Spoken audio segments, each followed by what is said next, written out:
it was already available to me, I suppose, as a genre.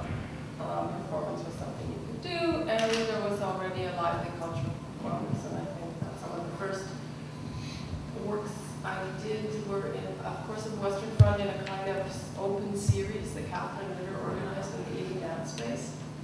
And I think what interested me as just an art student about performance was sort of what Paul was saying, it related to other cultural forms that I had way more experience with than going to art galleries as a kid from Maple Ridge. I painted the Vancouver Art Gallery once. So those things that like music and any kind of event, performance event, made a bit more sense to me. I did feel so alienated from that. So what I... Sorry. Sorry, you can take it. You know, what I've been trying to think about is because I'm actually, I think I am part of performance history because I totally stopped doing performance, I think, in 1997. So when coming tonight, I was trying to think, well, what would take me out of performance art history, i.e., what would the conditions be under which I'd be interested to be performing again? Maybe we can talk about that later, but I think that my performances were mostly text-based. A lot of them were about text and gender and getting up and saying things in front of people, and I loved all that kind of live energy. And what you said about a history without a technique, for sure, that was just really trying to figure it out from seeing things. I saw a performance by Rose English in about 1983, which was pretty amazing. She said everything important off the mic, and then when she was going to breathe, she just... So she just breathed on the mic. Like just something really simple like that. She had this whole really philosophical thing. It was called Plato's Cave. And she actually is theatrically trained. Yeah, yeah. So, you know, in a way, there was always this tension between theater and performance, and that became important for me later because I kind of resolved that in my own way. I got way more interested in working with actors. That was probably because people were talking about their first really performative experience that they really related to.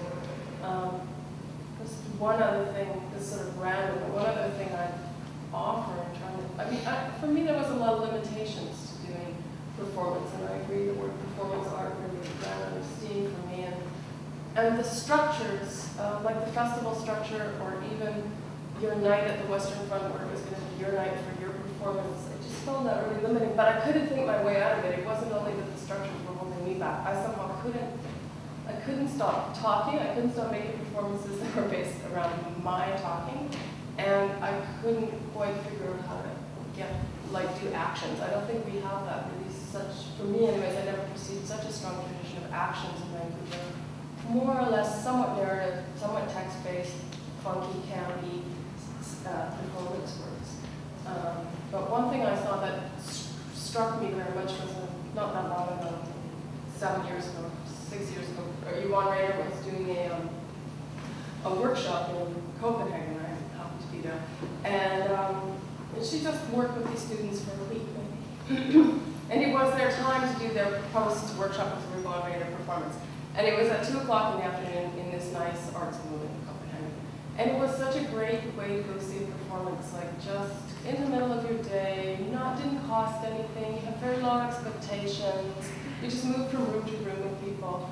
And I really loved that as a concept. Maybe it's even a bit what Paul's saying about seeing something that's surprising you on the street and you're trying to figure it out. And I just think that's just, the contact is very important for me, and I'd love to find a way that you could have a performance like that where it wouldn't be such a archive of the everyday life.